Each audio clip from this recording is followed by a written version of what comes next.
بسم الله الرحمن الرحيم نحمده ونصلي على رسوله الكريم أما بعد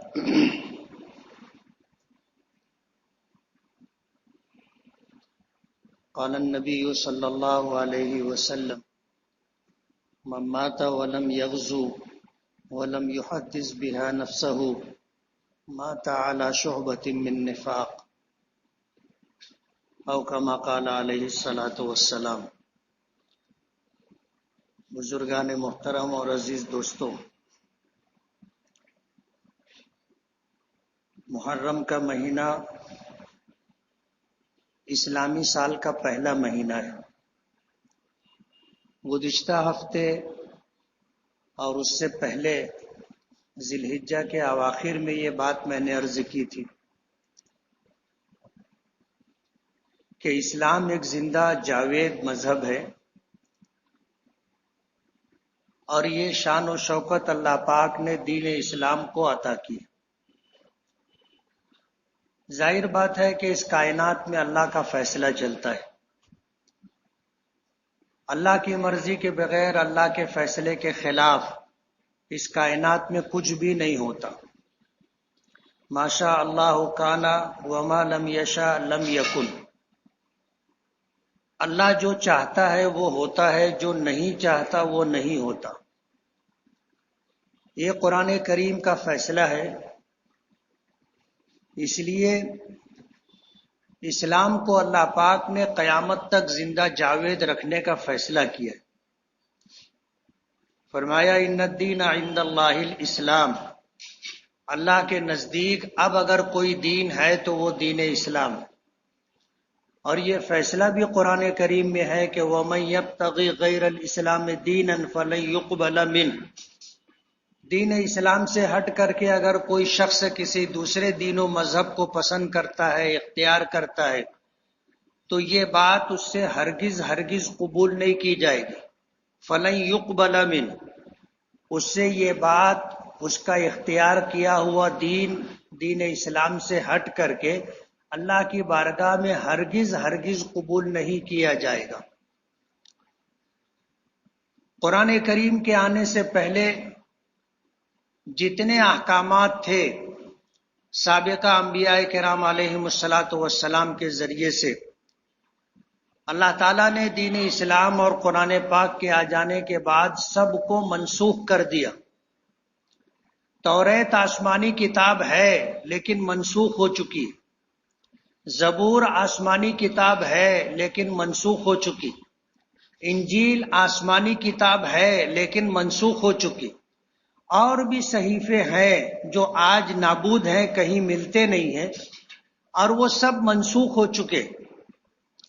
حضرت عمر فاروق رضی اللہ تعالی عنہ کا وہ واقعہ آپ نے سنا ہوگا کہ حضور پاک صلی اللہ علیہ وسلم کی مجلس میں توریت کی تلاوت کر رہے تھے۔ جیسے ہم قرآن کریم کے پڑھنے کو تلاوت کہتے ہیں، اسی طرح سابقہ کتابیں جو آسمانی تھی، منزل من اللہ تھی، اس کا پڑھنا بھی تلاوت کہلاتا ہے۔ تو توریت کی تلاوت کر رہے تھے، حضور پاک صلی اللہ علیہ وسلم نے دیکھا، ناراض ہو گئے۔ آپ کے چہرے پر غصے کی وجہ سے ناراضگی اور سرخی تھی۔ صحابہ کرام نے اس بات کو محسوس کیا، اور محسوس کرنے کے بعد حضرت عمر فاروق رضی اللہ تعالی عنہ کو اس طرف متوجہ کیا۔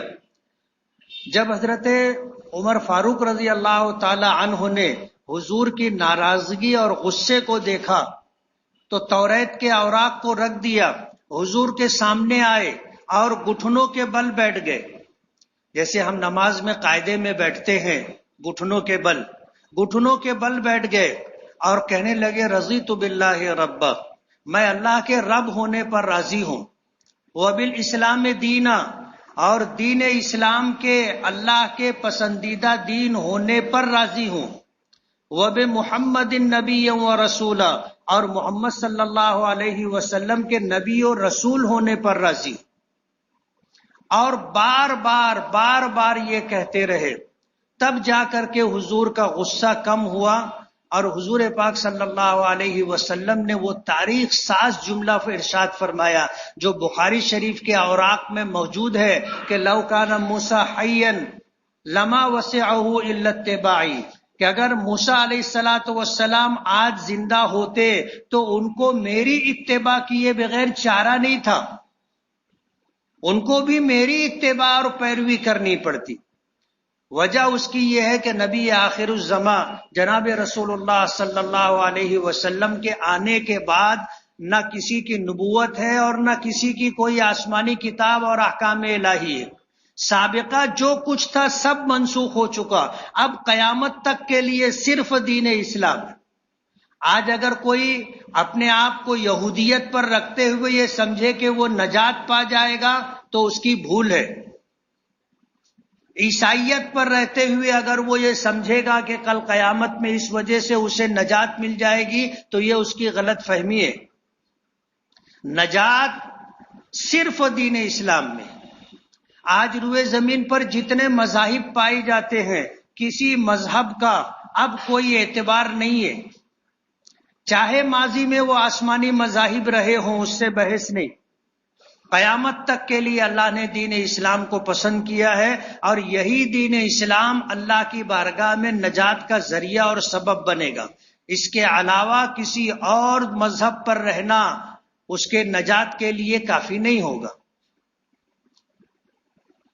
پچھلے 2-3 ہفتوں میں نے یہ بات کہی تھی کہ اسی اسلام کو زندہ رکھنے کے لیے بے شمار قربانیاں دی گئی، اور تاریخ کا کوئی ورق اور سال کا کوئی دن ایسا نہیں ہوگا جس دن میں اسلام کے لیے لوگوں نے قربانیاں نہ دی۔ حضرت عثمان غنی رضی اللہ تعالی عنہ کی شہادت میں نے ذکر کی تھی، حضرت عمر فاروق رضی اللہ تعالی عنہ کی شہادت کا تذکرہ تھا، ان کی زندگی کے واقعات ذکر کیے تھے، اور شہادت بھی عجیب و غریب ہوئی تھی۔ 10 سال کا عرصہ خلافت کا تھا، اور عدل و انصاف ایسا تھا کہ جہاں 22 لاکھ مربع میل کی حکومت تھی اور سب چین و سکون کے ساتھ زندگی گزار رہے تھے۔ حضرت عمر فاروق رضی اللہ تعالی عنہ کا یہ کہنا تھا کہ اگر عراق میں دریائے دجلہ کے کنارے کوئی جانور بھوکا مر جائے گا تو کل قیامت کے دن عمر فاروق سے پوچھ ہوگی، عمر ابن خطاب سے پوچھا جائے گا کہ تمہاری حکومت میں عراق کے اندر یہ جانور بھوکا کیسے مر گیا۔ یہ سوچ تھی۔ اور پچھلے ہفتے میں نے اس بات کا تذکرہ کیا تھا کہ جو لوگ اس طرح کی حکومت کرتے رہے، جیسے حضرت ابو بکر ہیں، حضرت عمر ہیں، عثمان و علی ہیں، انہوں نے جس طرح خلافت کی تھی اس طرح کی خلافت میں خدمت کے سوا کچھ بھی نہیں ہے۔ میں سعد بن ابی وقاص کا وہ واقعہ ذکر کیا تھا کہ مدینے کوفہ میں گورنر تھے، شکایت آئی، عمر فاروق رضی اللہ تعالی عنہ نے بلایا، اور یہ دیکھنے کے لیے راستے میں چھپ کر کے بیٹھ گئے کہ دیکھیں کیا لے کر کے آتے، تو دیکھا کہ ایک پوٹلی بغل میں دبی ہوئی تھی، وہی لے کر کے آئے۔ شکایتوں کا تذکرہ ہوا، شکایتوں کے بعد شکایتوں کا ازالہ ہوا، اور ان کو کوفہ کی گورنری سے معزول کر دیا اور دوسری جگہ گورنر بنا کر کے بھیجنے لگے۔ تو حضرت سعد بن ابی وقاص نے معذرت کر لی کہ اب میں مدینۃ الرسول میں رہنا چاہتا ہوں، ایک جوڑا کپڑا بس۔ اور آئے تو صرف ایک پوٹلی تھی ان کے سامان کی جو بغل میں تھی۔ آپ سمجھ لو بڑی پوٹلی ہوتی تو بغل میں آتی بھی نہیں۔ تو اس زمانے میں خلافت میں خدمت کے سوا کچھ نہیں تھا، خدمت کے سوا کچھ نہیں تھا۔ سال میں ایک جوڑا کپڑا بنتا تھا۔ حضرت عمر فاروق امیر المومنین تھے، اور بدن پر جو چادر تھی اس پہ 17 پیون تھے۔ آج تو ہم ایک پیون کا کپڑا نہیں پہنتے نا۔ آج یہ ہزاروں کی مجمع میں، آج جو ہماری مسجد میں مجمع ہے، ایک آدمی ایسا نہیں ہوگا کہ جس کا کپڑا بوسیدہ اور پرانا ہو، پھٹ گیا ہو، اور اس پر وہ پیون لگا کر کے پہن رہا۔ 22 لاکھ مربع میل پر حکومت اور کپڑے پر 17 پیون، آپ تصور کر سکتے ہیں؟ تو اس خلافت میں خدمت کے سوا کچھ نہیں تھا۔ لیکن دور بدلا، پھر بادشاہت آئی، جس کا تذکرہ خود نبی کریم صلی اللہ علیہ وسلم نے کیا تھا کہ 30 سال تک خلافت رہے گی، اس کے بعد ملوکیت آ جائے گی، بادشاہت آ جائے گی۔ حضرت ابو بکر کا زمانہ 2.5 سال کا، حضرت عمر فاروق کا زمانہ 10 سال کا، حضرت عثمان غنی رضی اللہ تعالی عنہ کا زمانہ 12 سال کا، حضرت علی رضی اللہ تعالی عنہ کا زمانہ 6 سال کا، 8 سال کا، اور حضرت حسن رضی اللہ تعالی عنہ کا زمانہ 6 مہینے کا۔ یہ 30 سال یہ خلافت تھے، علی منہاج النبوت تھے، اور اس کے بعد پھر بادشاہت آ گئی۔ حضرت علی اور حضرت حسن کی شہادت ہو گئی، حضرت معاویہ امیر بنے، اور وہاں سے بادشاہت شروع ہوئی، اور پھر لوگ بادشاہوں کی طرح زندگی گزارنے لگے۔ حضرت معاویہ رضی اللہ تعالی عنہ نے جب حضرت حسن نے حضرت معاویہ کے ہاتھ پر دستبردار ہو کر بیعت کر لی، تو اب پورا ملک، پوری جو ہے حکومت اسلامیہ ایک امیر کے ماتحت تھی، وہ حضرت معاویہ رضی اللہ تعالی عنہ تھے۔ پہلے 2 حصوں میں تھی، حضرت علی اور حضرت معاویہ۔ اس کے حضرت علی کی شہادت کے بعد حضرت حسن اور حضرت معاویہ۔ حضور پاک صلی اللہ علیہ وسلم نے ایک موقع پر اپنے نواسے حضرت حسن رضی اللہ تعالی عنہ کے بارے میں فرمایا تھا، ابنی ہادہ سید، میرا یہ بیٹا سردار ہے، لعل اللہ یصلح بین فئتین عظیمتین، اللہ تعالیٰ اس کے ذریعے سے مسلمانوں کی 2 بڑی جماعت میں صلح کروا دے گا۔ 6 مہینہ حضرت علی کی شہادت کے بعد حضرت حسن خلیفہ رہے، اور اس کے بعد حضرت معاویہ کے ہاتھ پر بیعت کر لی، دستبردار ہو گئے۔ اب حضرت معاویہ امیر تھے۔ حضرت معاویہ رضی اللہ تعالی عنہ نے حضرت حسن کو اپنے بعد خلیفہ نامزد کیا تھا کہ میرے انتقال کے بعد حسن خلیفہ رہیں گے، لیکن حضرت حسن رضی اللہ تعالی عنہ 6 مہینہ بقید حیات رہے، اور اس کے بعد کسی نے ان کو زہر دے دیا، جس کی وجہ سے ان کا انتقال ہو گیا۔ حضرت حسن رضی اللہ تعالی عنہ کے انتقال کے بعد حضرت معاویہ رضی اللہ تعالی عنہ نے اپنے بیٹے یزید کو حضرت حسن کی جگہ خلیفہ نامزد کیا، اور یہی وہ موڑ تھا کہ جس کی وجہ سے تاریخ میں وہ دردناک ایک سلسلہ شروع ہوا جو شہادت کربلا پر جا کر کے ختم ہوا۔ اس واقعے کو لے کر کے بے شمار باتیں لوگوں کے درمیان موجود ہیں۔ حضرت معاویہ نے اپنے بیٹے یزید کو اپنی جگہ نامزد کیا، تو میں نے پچھلے ہفتے تذکرہ کیا تھا کہ اس سلسلے میں مسلمانوں میں 3 طرح کی جماعتیں بن گئی، 3 طرح کی سوچ لوگوں میں آ گئی۔ ایک تو وہ لوگ تھے جو اس کی مخالفت کر رہے تھے، اور کھل کر کے مخالفت کر رہے تھے، اور مخالفت کرنے والوں میں حضرت حسین رضی اللہ تعالی عنہ بھی تھی۔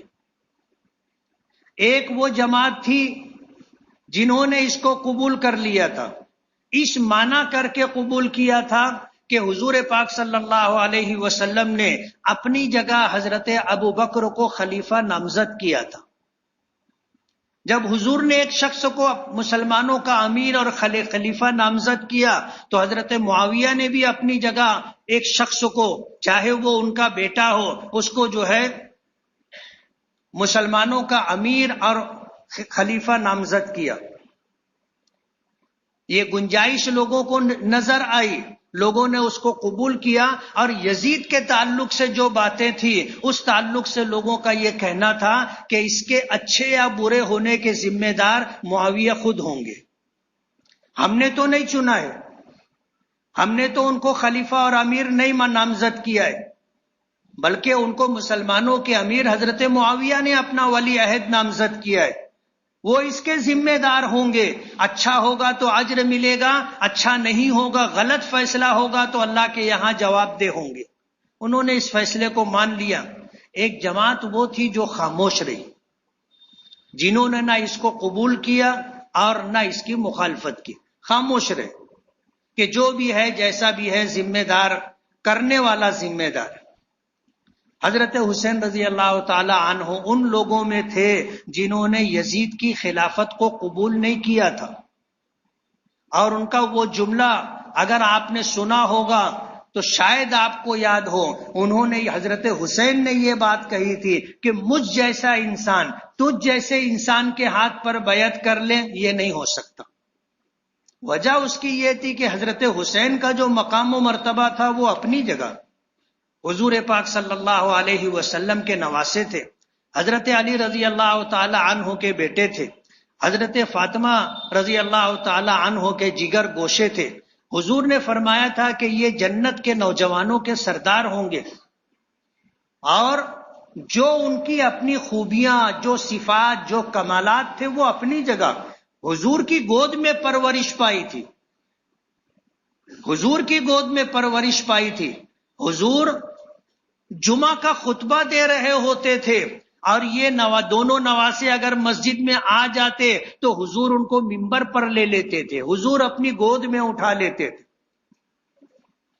آج کوئی امام اگر امامت کر رہا ہو اور خطبہ دے رہا ہو اور اس کا کوئی بیٹا، پوتا، نواسا آ جائے تو وہ بھی اس بات کی ہمت نہیں کرے گا، لیکن حضور ممبر پر لے لیتے تھے، اپنے کاندھوں پر بٹھا لیتے تھے، نماز پڑھ رہے ہوتے تھے اور یہ آ جاتے تھے تو حضور گود میں لے لیتے تھے۔ آپ اندازہ کرو کہ حضور کو کتنا لگاؤ تھا، کتنی محبت تھی، اور جب حضور کی گود میں پرورش پائی تو جو اخلاق، جو کمالات، جو خوبیاں، جو اعلیٰ صفات اللہ پاک نے عطا کی تھی وہ حضرت حسن اور حضرت حسین کا ہی حصہ تھا۔ تو حضرت حسین کا یہ کہنا تھا کہ مجھ جیسا شخص تجھ جیسے شخص کے ہاتھ پر بیعت کر لے، یہ نہیں ہو سکتا۔ دینداری کی بنیاد پر انتخاب ہوتا تھا، دینداری کی بنیاد پر انتخاب ہوتا تھا، اور یزید میں وہ باتیں نہیں تھی۔ کہنے والے تو بہت کچھ کہتے ہیں، بادشاہوں کی، نوابوں کی اور مالدار لوگوں کی بگڑی اولاد کیسی ہوتی ہے آدمی اندازہ کر سکتا ہے، دیکھا بھی ہوگا آپ نے۔ نوابوں کی بگڑی اولاد، بادشاہوں اور امیروں کی بگڑی اولاد، مالداروں کی بگڑی اولاد آج بھی آپ کو مل جائے گی۔ تو حضرت معاویہ کے اس بیٹے کا کیا حال تھا، ہم اس پر تبصرہ تذکرہ نہیں کرنا چاہتے، اس لیے کہ وہ تاریخ کی بات ہے، کوئی قرآن و حدیث نہیں ہے، اور تاریخ ایک ایسا حصہ ہے جس میں ہر قسم کا رقب و یابس ہوتا ہے، جو جیسی سوچ رکھتا ہے ویسا لکھتا ہے۔ ایک تنازع ہوتا ہے، ایک جھگڑا ہوتا ہے، دیکھنے والے لوگ ہوتے ہیں، کچھ لوگ ایک کو ٹھیک بتاتے ہیں، کچھ دوسرے کو ٹھیک بتاتے ہیں، واقعہ ایک ہے اور اس واقعے کا سبب بھی ایک ہے، لیکن دیکھنے والے دو جماعتوں میں بٹ جاتے ہیں، ایک اس کو صحیح قرار دیتا ہے، ایک اس کو صحیح قرار دیتا ہے۔ یہی چیز جو آدمی جس چیز کو صحیح سمجھتا ہے اس کو اگر لکھ دے تو وہ تاریخ ہے، اس کو آپ پڑھو گے تو لگے گا اس کی بات صحیح ہے، ادھر پڑھو گے تو لگے گا اس کی بات صحیح ہے، اور فیصلہ کرنے کا اللہ نے ہم کو پابند نہیں کیا ہے۔ فیصلہ کون کرے گا؟ اللہ پاک فیصلہ کریں گے۔ ہم کو فیصلہ کرنے کا ذمہ دار نہیں بنایا ہے کہ آج ہم فیصلہ کریں کہ کون حق پر ہے اور کون باطل پر ہے۔ ہم تو یہ مانتے ہیں کہ حضرت حسین رضی اللہ تعالی عنہ کا جو مقام و مرتبہ تھا، آج دنیا بھر کے متقی پرہیزگار لوگ مل کر کے اس مقام تک نہیں پہنچ سکتے۔ لیکن تاریخ میں حضرت معاویہ کے اس فیصلے کے بعد کہ یزید کو مسلمانوں کا ولی عہد بنا دیا، اور حضرت معاویہ کے بعد حضرت معاویہ کے انتقال کے بعد یزید مسلمانوں کا امیر ہوگا، ایک جماعت تھی جنہوں نے اس کو قبول نہیں کیا تھا، مخالفت کی تھی، اس میں حضرت حسین رضی اللہ تعالی عنہ بھی تھے، اور کوفہ کے لوگوں نے حضرت حسین رضی اللہ تعالی عنہ کو خود خطوط لکھے، خط پر خط، خط پر خط، خط پر خط، ہر طریقے سے ان کو آمادہ کیا کہ آپ مدینہ چھوڑ کر کے کوفہ آ جاؤ، ہم آپ کے ہاتھ پر بیعت کر لیں گے اور ہم آپ کو اپنا امیر مان لیں گے۔ مکے سے جب مدینے سے حضرت حسین چلنے لگے تو بہت سارے لوگوں نے حضرت حسین رضی اللہ تعالی عنہ کو منع کیا کہ کوفہ والوں پر اعتماد اور بھروسہ مت کرو. کوفہ کے لوگوں نے آپ کے والد کے ساتھ کیا کیا ہے آپ کو پتہ ہے. آپ ان کی بات پر، ان کے خط پر اعتماد کر کے، بھروسہ کر کے جا رہے ہو، یہ آپ کی بہت بڑی بھول ہے. حضرت حسین رضی اللہ تعالی عنہ کو بڑے بڑے صحابہ کرام نے سمجھایا تھا، لیکن حضرت حسین نہیں مانے. جب مدینے سے چلے تو ان کے ساتھ ایک بڑی جماعت تھی، لیکن جیسے جیسے یہ قافلہ آگے بڑھتا رہا لوگ ساتھ چھوڑتے رہے. مکہ مکرمہ آئے تو مدینے سے ساتھ چلنے والے اکثر لوگوں نے ساتھ چھوڑ دیا تھا، اور جب مکہ مکرمہ سے نکلنے لگے تو مکہ مکرمہ میں بھی لوگوں نے منع کیا. ایک جملہ کہا جاتا ہے جو اس زمانے سے چلا آ رہا ہے، کوفی لا یوفی، کہ کوفہ کے رہنے والے کبھی وفا نہیں کرتے، کبھی وفا نہیں کرتے، دھوکہ دیتے ہیں. کوفی لا یوفی، آپ مت جاؤ. حضرت حسین رضی اللہ تعالی عنہ نہیں مانے اور نکل پڑے. اور جس وقت مکہ مکرمہ سے نکلے کوفہ جانے کے لیے تو بھی آپ کے ساتھ بہت لوگ تھے، لیکن تاریخ میں یہ بات بھی ہے کہ جیسے جیسے یہ قافلہ آگے بڑھتا رہا لوگ ساتھ چھوڑتے رہے، اور جس وقت میدان کربلا میں پہنچے تو آپ کے ساتھ آپ کے اہل بیت کے چند لوگ تھے، 70 یا 72 لوگ بچے تھے، بس باقی لوگوں نے ساتھ چھوڑ دیا تھا. اور ظاہر بات ہے 70-72 لوگوں میں حضرت حسین تھے، ان کی بیوی تھی، ان کی بہن تھی، ان کے بیٹے تھے، ان کے بھتیجے تھے، ایسے لوگ تھے جو خانوادہ اہل بیت سے تعلق رکھتے تھے، اور چند لوگ تھے جن کو انگلیوں پر گنا جاتا ہے. اور میدان کربلا میں ان سب کو شہید کر دیا گیا. حضرت حسین رضی اللہ تعالی عنہ نے اس موقع پر جن لوگوں نے کربلا کے میدان میں گھیر لیا تھا اور لڑنے مرنے کی نوبت آ گئی تھی تو حضرت حسین نے کہا تھا کہ مجھے مدینہ واپس چلے جانے دو. ایک بات، یا مجھے یہاں سے سرحد پر چلے جانے دو، نہ میں مکہ جاؤں گا نہ مدینہ جاؤں گا، سرحد پر چلا جاتا ہوں اور اسلامی حکومت کی حفاظت کرتے ہوئے پوری زندگی وہاں گزار دوں گا، یا تو مجھے یزید کے دربار میں جانے دو، یزید سے میں خود بات کر لوں گا. لیکن جن لوگوں نے گھیر رکھا تھا ان لوگوں نے حضرت حسین کی کوئی بات نہیں مانی، اور تاریخ کا وہ دردناک واقعہ پیش آیا جس کی مثال تاریخ میں نہیں دی جا سکتی. ایک طرف پورا لشکر تھا جو ساز و سامان سے لیس تھا، اور ایک طرف یہ 70-72 لوگ تھے جس میں چند ہی لوگ لڑنے والے تھے، باقی خواتین تھی، بچے تھے. اور جو ہوا یہ 70-72 لوگوں کی شہادت پر جا کر وہ واقعہ ختم ہوا.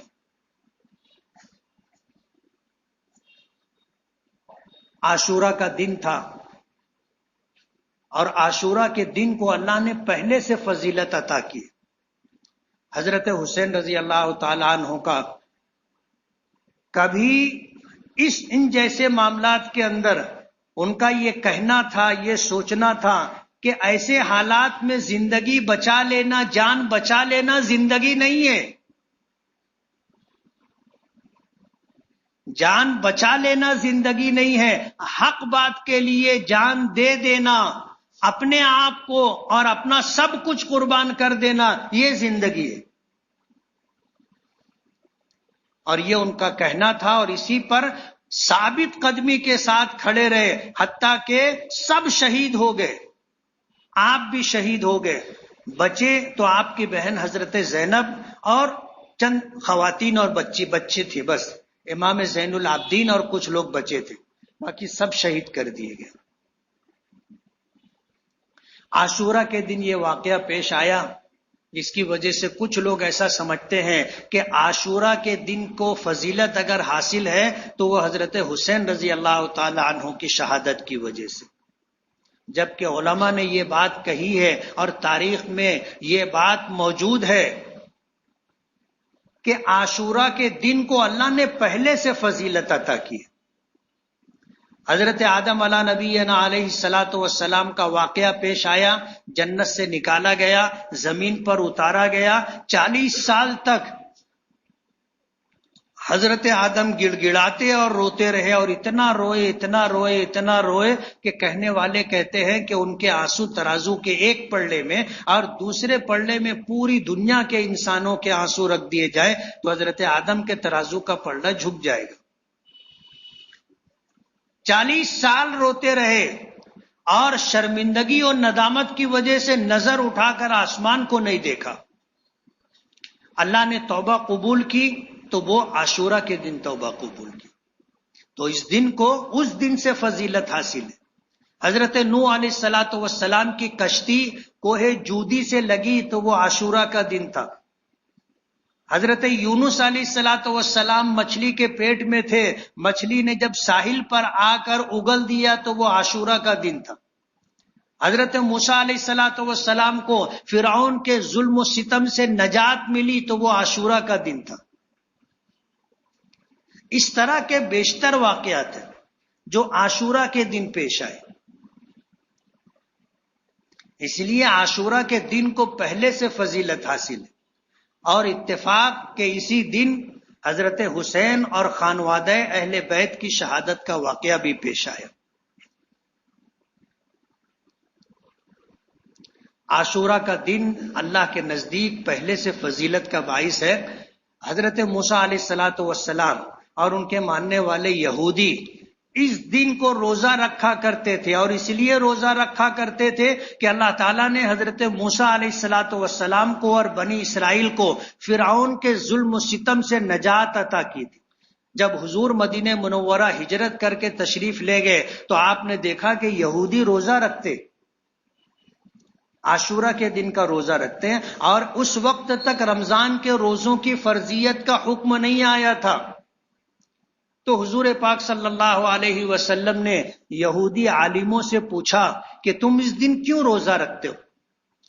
تو انہوں نے بتایا کہ یہ وہ دن ہے جس دن اللہ پاک نے حضرت موسیٰ اور بنی اسرائیل کو فرعون کے ظلم و ستم سے نجات دی تھی، اور دریائے قلزم پار ہوا تھا، مصر سے جان بچا کر کے ہم نکلے تھے.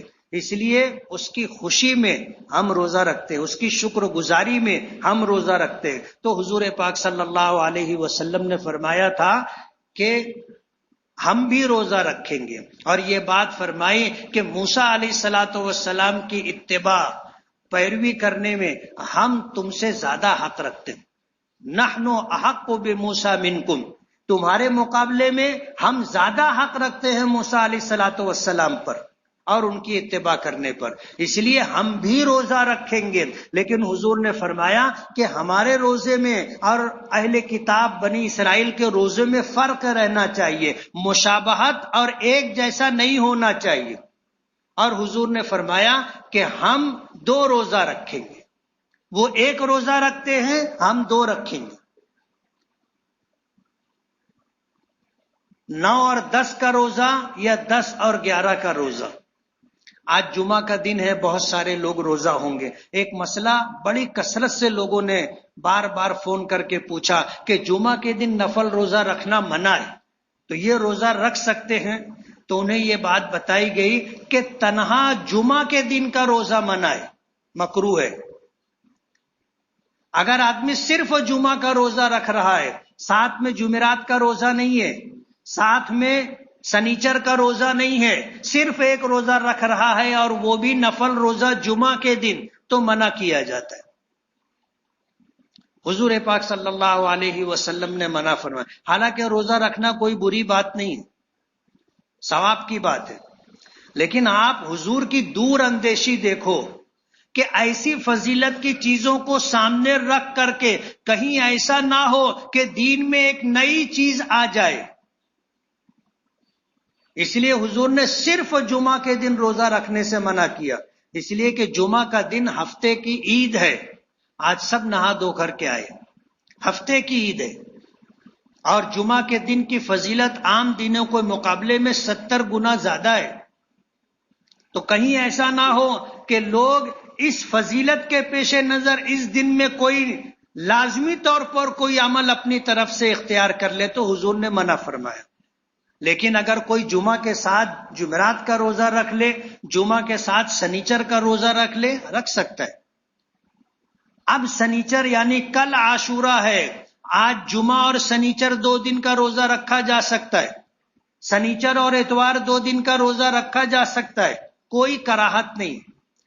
تو یہودی ایک روزہ رکھا کرتے تھے، حضور نے اپنی امت کو تلقین کی، تاکید کی کہ تم اگر روزہ رکھو تو ایک روزہ نہیں 2 روزہ رکھنا، تاکہ ہماری ان کی مشابہت نہ ہو، ہماری ان کی نیکی میں بھی مشابہت نہ ہو.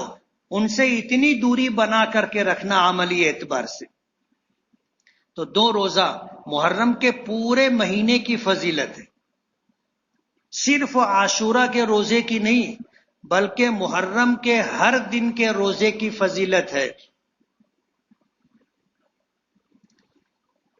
حدیث پاک میں آتا ہے کہ نبی کریم صلی اللہ علیہ وسلم نے فرمایا کہ رمضان کے بعد، عرفہ کے روزے کے بعد سب سے زیادہ فضیلت کا جو روزہ ہے وہ محرم کا ہے. اور عاشورہ نہیں فرمایا، محرم فرمایا. محرم 1 تاریخ سے لے کر 30 تاریخ تک یا 29 تاریخ تک، جس میں عاشورے کا روزہ بھی آتا ہے. تو اسلامی تاریخ کا پہلا مہینہ ہے محرم. 1 تاریخ کو حضرت عمر فاروق رضی اللہ تعالی عنہ کی شہادت، 10 تاریخ کو خانوادہ اہل بیت کی شہادت جسے شہادت کربلا کہا جاتا ہے. تو تاریخ شہداء کی داستانوں سے، شہداء کے واقعات سے بھری ہوئی ہے. کوئی دن ایسا نہیں ہے جس میں اسلام کے لیے، اللہ کے دین کے لیے، اس کی حفاظت و صیانت کے لیے لوگوں نے اپنی جان نہ دی. کل عاشورہ کا دن ہے، اس دن کی فضیلت ہے. اس دن حضور نے روزہ رکھا اور روزہ رکھنے کے لیے فرمایا، لیکن یہ بھی تاکید کی کہ صرف عاشورہ کا روزہ مت رکھنا، بلکہ عاشورہ کے روزے کے ساتھ آگے یا پیچھے 1 دن ملا کر کے رکھنا، تاکہ یہودیوں سے ہماری مشابہت نہ ہو.